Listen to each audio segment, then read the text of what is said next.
Two, and we're live. What's going on Facebook? What's going on LinkedIn? And hello YouTube. My name is Trevor Castleberry, CEO of Castleberry Consulting, where I teach entrepreneurs how to think like engineers, and I teach engineers how to think like entrepreneurs. I'm here with my beautiful wife. Akosua Castleberry. Hey guys. Hey guys, I'm Akosua Castleberry, the founding CEO of Akosua, which is a publishing firm, and I help entrepreneurs become authors and publish books. I'm also a three-time author of Back to Cook to Me, Dear Nice Girl, and Why Every Pregnant Woman Should Write a Book, which you can get access to for free at amakosua.com. Yes, and today we're here to give you guys another sneak peek preview into my upcoming release for the Hustler Volume 3, How to Negotiate and Get More Than You Ask For. Anyone already excited about that due to past videos should already know you can get access to Volume 1 and 2 for free at hustlerbooks.com. So today we're going over quote number 4 from for the Hustler Volume 3, which is what is an offer? Right. So another definition. This one is from one of my favorite business coaches I've ever had the pleasure of learning from, which is Myron Golden. Right. Many of you watching may have taken one of his courses or challenges before.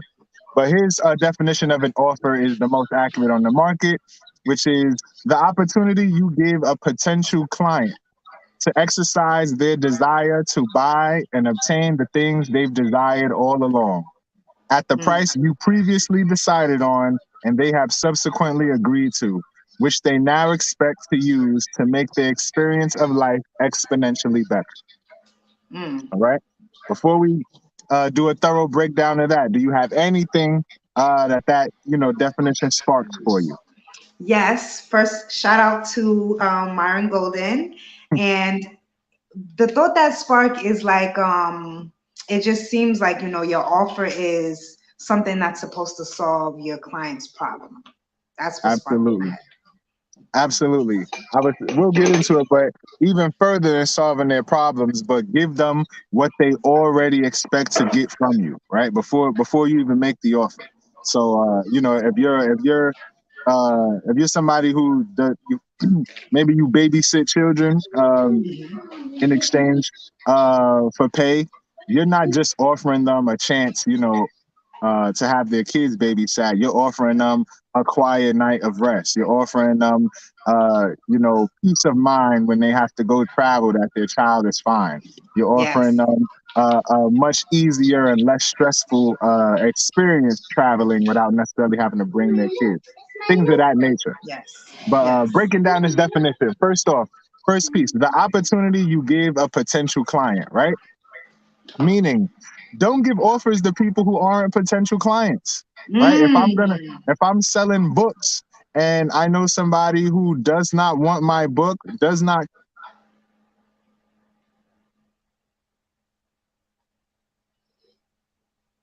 Trev, it's frozen. Am I good now? Yes. All right.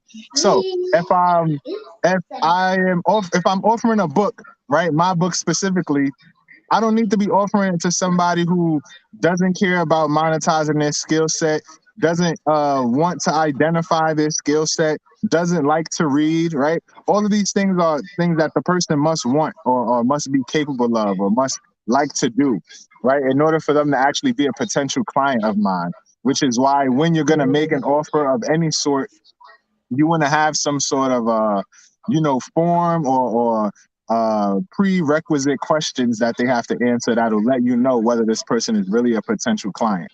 So for some people, maybe you go to their website and it'll ask you, do you have children or do you live in this particular city? Is your business making this amount of money? Do you work in this profession? Are you a homeowner, right? Yeah. Are you the decision maker based on who decides what power goes to your home, things of that nature. All of those are qualifying questions, so whoever's about to make an offer can figure out if you're actually a potential client.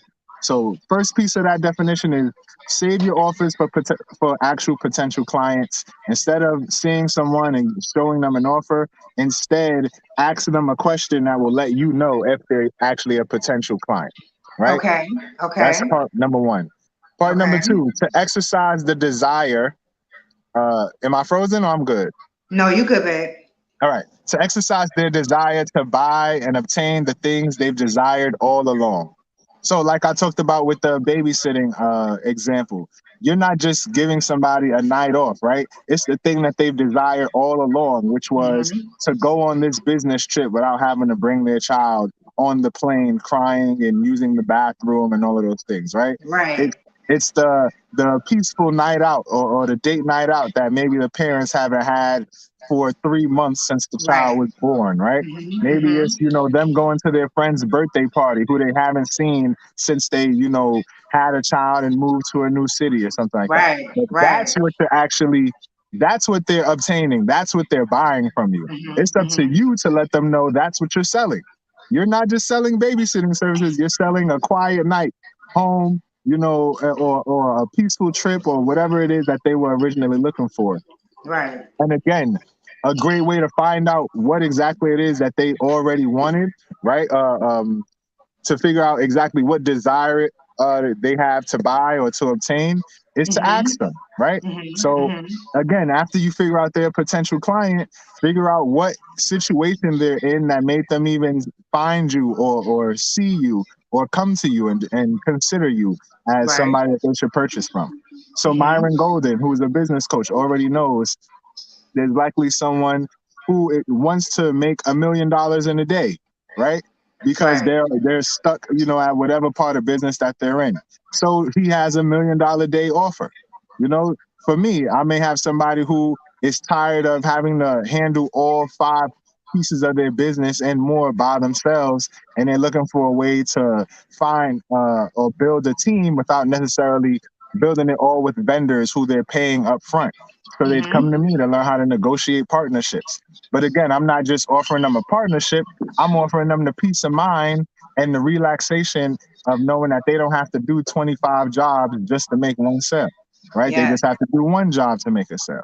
When someone Hmm. comes to you, they're not just buying editing services, they're buying the authority that comes with being an author in the industry. Yes. So, Yes. they see themselves they see the book already before they come to you. You just are able to Absolutely. make it happen, and now they can touch it, feel it, and sell it. Yes. So, save your offers for people who are potential clients. And two, make sure you're telling them that you're going to sell them the thing that they desire, not just, the logistics of the product, right? I don't have to tell Hmm. them, hey, I'm going to give you 265 pages in between a cover that has my face on it. I tell them the outcome.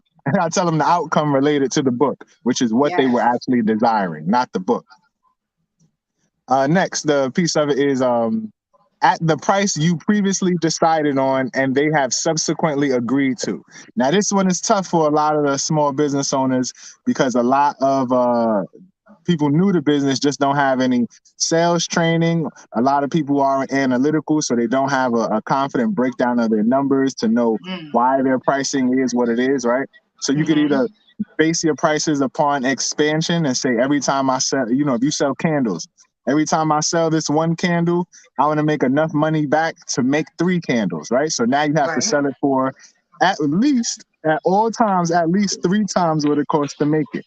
Hmm. Maybe you decide every time I sell a candle, I want to be able to make 10 candles. So now you have to sell it no less than 10 times the amount it costs to create a candle. So these are the things you have to figure out. Maybe you're somebody who you want to use your price to build your actual brand. So you want to say, I'm only going to make jackets that sell for over $2,000, right? But you have to already have decided on the price before you make the offer. You don't want to make the Mm. offer and then start asking people what their budget is and then changing Right. the price based upon their budget. You have a price Right. first. The offer includes that price. And then from there, if a negotiation has to be made, it can be made. but Mhm. they have to know what the actual price is. Even if you do something for free, you should still send the person an invoice showing that the price was, whatever, $8,000, and you put a discount of $8,000, and they pay zero, right? Just so they know Right. that The they got value.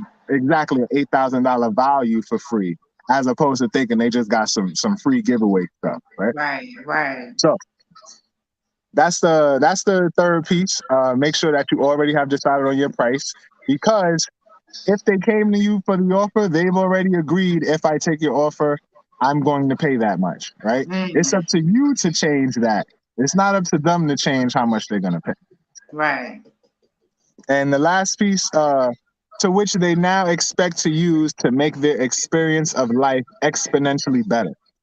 Meaning, the product has to actually make their life better, right? Yes. Not Yes. just not just you saying that it's going to do that, but they actually have to feel that, right? Because that's Yeah, they exactly get the what they're outcomes that you talk about.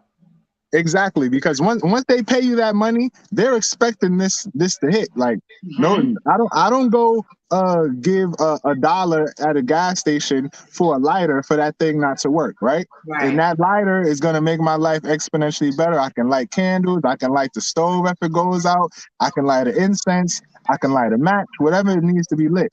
But Yeah. even if it's just a dollar, I didn't give you my dollar for you to give me a lighter that's not gonna change my life, right? Hmm. And it's up Hmm. to you to let me know that this is the lighter that's going to change my life, because it's going to work every time I flick it, unless I did something wrong. Right. So those are the four pieces to an offer. One, making sure you only giving it to a potential client. Two, making sure that they already desired the object. Mm. Three, making sure that you already decided on the price that they subsequently agreed to. And four, making sure that your offer and your product actually changes their life exponentially. One way to guarantee that is to give them a value that is much higher than the price. So if you if, Mm. if you want to sell a jacket, let's say, that's worth 2,000, that for $2,000, you have to show, a $10,000 or $20,000 value on the jacket. This is why people like to buy jackets that were on celebrities, right? Yeah. Or in fashion runways and things of that nature, Hmm. because it being on that celebrity and in that fashion runway raises the value just due to respect. Because people have Yes. seen Rihanna wear it or Beyonce wear it, right? They've seen Will Hmm. Smith wear it or something. And now Yeah. they're saying, oh, it looked great on Will Smith. He got respect for that suit. So now I'm going to get respect for that suit.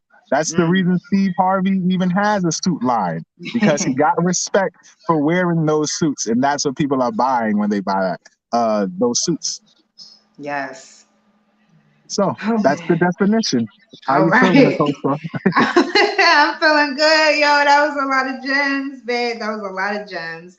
I don't know. For some reason, I always love when you break down what is an offer, because I've heard you break down what is an offer so many times, and I want to hear it over and over again every single time.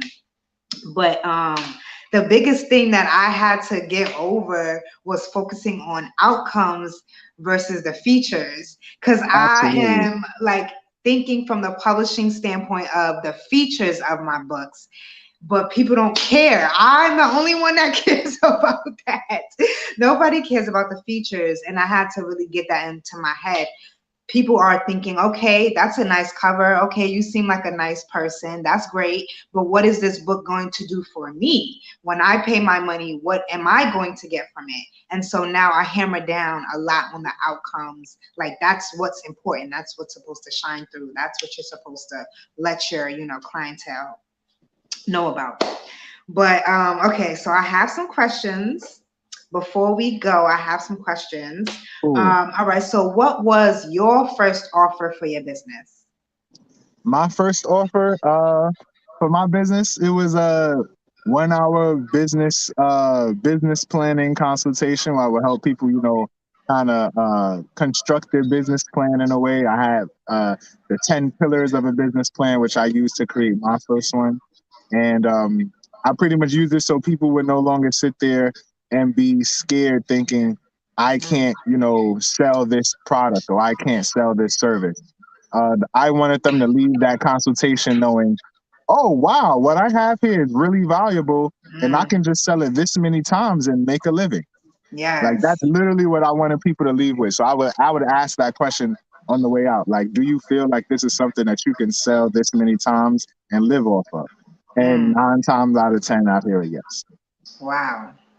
That's And it was amazing. when I first started, I was only selling those for $30.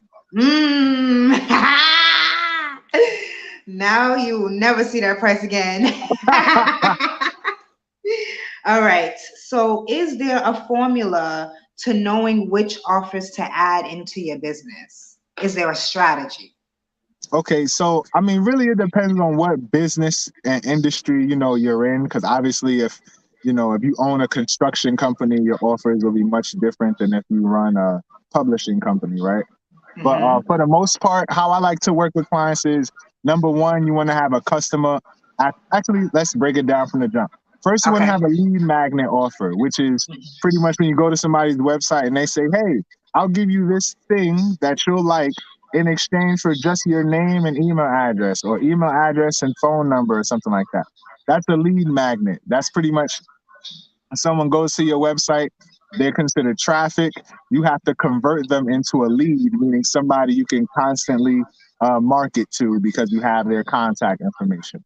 Typically, you Right. do that with their email address, phone number. Maybe some people do it with their home address, right? Mm-hmm. Um, but first, you need a lead magnet offer just to get people interested so you can get their contact information. Because a lot of people think that sales are made on social media, but Mm. even more sales are made in the emails, right? Yeah. You might Right. have you may have clicked that ad, but you're only willing to click it because you've seen or read 5 of their emails beforehand, or you've Mm. seen them pop up in your email so many times that you're finding like, let me go back to their website and see what I could do. So Mm. first you need a lead magnet offer. Then you need a customer acquisition offer. So after they get your lead magnet, what do you actually want them to buy to solve their next problem? Right? The Mm. lead magnet should solve a small, problem, maybe a Right. A mental quick problem. Like, win. right, Mm-hmm. right. Like, I'm not sure which one of these to go with. Lead magnet will give them that. But now, Yes. once they know what that next move is, you have to, provide the expertise or the materials, supplies, whatever it is for them. That's your customer acquisition offer. That's how you literally acquire a customer in the beginning. So when you walk Right. into a pizza shop, you know, the slice of pizza is the customer acquisition offer. Yes. The next would be a customer retention offer. This is the third thing. This is something that will keep the person coming back, buying from you over and over. So ideally, this would be some sort of membership or subscription, right? So this could be, like you having, and it works a lot different for different industries. But obviously, if you have like an online business, then it could just be a subscription to content, right? The way Netflix and Hulu does. If you Right. have something, a storefront, let's say like a laundromat. I don't know if, about other places, but I know like in New York City, all the laundromats have a card that you can use only at that one laundromat. Or maybe if it's a chain, you can only use it at their chains, right? So Right. now, even though you're still not, on a monthly schedule, you still have to do laundry, right? You got to do laundry Yep. at least bi-weekly or monthly or something. A lot of people do it weekly, meaning you're Exactly. you're on your own routine, and because you put your money on this card and can only spend it with me, you keep coming back, right? Yeah. So Right. anything where somebody's going to be putting money on an exclusive card or paying for routine access to an exclusive membership is a good customer retention offer. Obviously, if you have like a building or something or a home, rent is a great one. You can just rent access to a physical product, things of that nature. But something that keeps the person coming back to you on a routine basis, because at that point, you can scale that because in 6 months, I'm still going to have this many people paying me X amount of dollars. Mm. The fourth offer is a customer progression offer. That's the name I have for it, which is pretty much going to be an offer that takes the customer. You didn't know what to eat, then you got a lead magnet saying you should eat pizza today. Then you came to the pizza shop and you bought the slice of pizza. Now you got a pizza membership card that gives you a discount, right? So now you're only using that. That's the customer retention offer. The customer progression offer would be, now instead of you coming for a slice of pizza like you usually do, Mhm. You coming to get a big piece of pie, right? You Right. getting a piece of pie with 2 liter soda and the pasta on the side, right? That the big family meal from the pizza Yep. shop. That's the Right. customer progression offer. We want to solve big problems. We usually only used to solving, your hunger, but now you're gonna come back for us to solve 10 people's hunger, right? Mm. This the customer progression. So now we don't have to worry about this person just buying one slice of pizza from us every day, Right. spending $2. They're coming back every time to spend $20 on a family meal. Mm. So a customer progression offer. After that, the last things you're really going to be looking for is a customer creation offer, which is pretty much an offer that you would give to another business where you guys can collaborate. The best way I can explain it is, let's say you sold oranges and you knew somebody else that sold pineapples. Somehow, some way, let's say you got your orange in front of everybody on earth that said Mhm. that they like oranges, right? Mhm. Some, let's say half liked it and stayed buying from you, half didn't and never bought from you again. At that point, what do? You don't create new oranges. You don't keep going back to the people that said they hated your oranges. You actually have to go to the people who never said that they like oranges, people who never Mm. had your orange before or never had an orange before, right? And those would likely be people, let's say, buying pineapples from the pineapple man. You Mm. strike a deal with the pineapple man to say, hey, every time someone buys a pineapple, give them these three, half an orange or these 2 orange slices just so they can taste it. And Mm. now at that point, these people who have never had an orange before, not only do they get one for free or from their perception for free, now Mhm. if they do like it, they're immediately your customer base that you didn't necessarily have to make a sale for. The pineapple man made the sale, right? But Mm. now every time the pineapple man makes a sale, that's an opportunity for you to make a sale on the back end by bringing in leads because they were essentially able to get a free taste of your product. So customer creation offers are pretty much ways for you to give a free taste or a small taste of your products in with other businesses, establish offers, which will one, raise the value of their offers, which will give them a justifiable reason to raise their price, but two, will give you the opportunity to get new clients without you necessarily having to close the sale. Mm. After that, we just go into more and more customer progression offers where they just are more and more value. But those five that I first mentioned are the five every business should have to some degree. Absolutely, 100%, 100%. I want to add for the lead magnets for my authors specifically. Offer one of your books as your lead magnets. It doesn't need to be your physical copy. It shouldn't be your physical copy. Right. It should be the ebook copy, and you want to offer that for free as your lead magnet. I just wanted to add that in there because some authors think that they shouldn't have to offer any ebook for free, but it's beneficial to collect leads. Absolutely. I would even say, because we see a lot of people that give away the physical book for free, but then you just got to pay for For shipping, which is shipping. $8, so that they'll Yep. make 50 cents off the book or something. Mhm. But I Mhm. think the free ebook is better just because you don't even have to worry about them waiting on the book.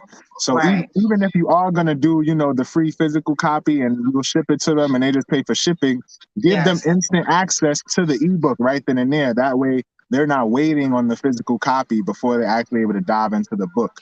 Or at Right. least give them instant access to a piece of the book. But obviously, I Yes. would just say give them the ebook and Exactly. raise the price. Then just a piece of it. Right. I Right, agree. exactly. And you can Yeah. do the same with audio books and anything else related to your book. Absolutely, absolutely. I want to shout out Monique Mensa. She is the equivalent of Myron Golden, but the author branding version, and she's really good with tips and stuff like that, and just talking about how authors can build authority, which I'm a co is a firm believer in, and publishing books is a great way to do that. So. All right, babe. That was let me see. Oh, wait, no, I have one more question. Is that all right? All Of right. course. So you were saying that you want to determine your right potential client. And to do that, you have to ask certain kinds of questions. So, can you give us an example on what that would look like? So oftentimes this will happen on a sales call, especially if it's for a more expensive product. So, let's say you need a plumber to come fix your toilet and you call the plumber, he's gonna ask you, Is water shooting out the toilet? Do you need this done today? Do you Yes. live in this city? Are you available on this day at this time? Things of that nature. Because if they aren't available for all those things, or if it doesn't qualify, they're not your customer, right? If I'm a plumber Mm, and you call me and I'm in Connecticut and you tell me your toilet's broken, you know I'm the perfect guy to fix it, but you're in Africa, I can't help you, right? Like I have to know. right. So pretty much all of the details you need to know before you can actually provide your product. Uh, Hmm. you need to ask that. Even if Yes. somebody wants to buy my book, like if they're in, I don't know. Oftentimes you'll see this price only good for US, Canada, and the UK or something like that. Because Hmm. if somebody in, Russia tries to buy your book, maybe you have to go a different route to ship it to them and it costs more money. So now you can't give them the same offer. You can still give them an offer for your book, but it may cost more because the shipping won't be $8, right? Mm, So, you have to, and it all comes down to the logistics of your product.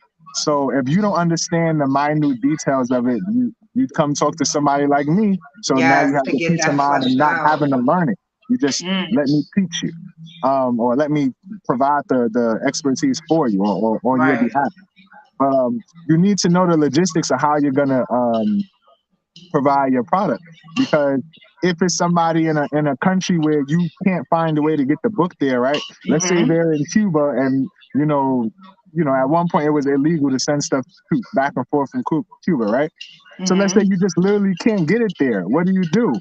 You could at least give them a new offer for the ebook and the audio book, and they just can't get the physical book, right? Right. Instead of them Right. having to buy the physical book, maybe you give them the ebook, the audio book, and some other electronic thing. But you Yeah. have to have offers catered for your leads from all different backgrounds, and you can't have the same offer for everyone because there's guaranteed to be people who find you that aren't qualified. Mm.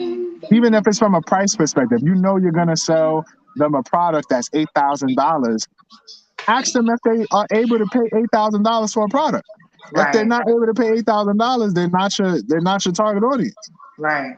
Maybe you need to find a $900 offer for them, but you won't know which one to offer them until they tell you, who they are and what position they're in.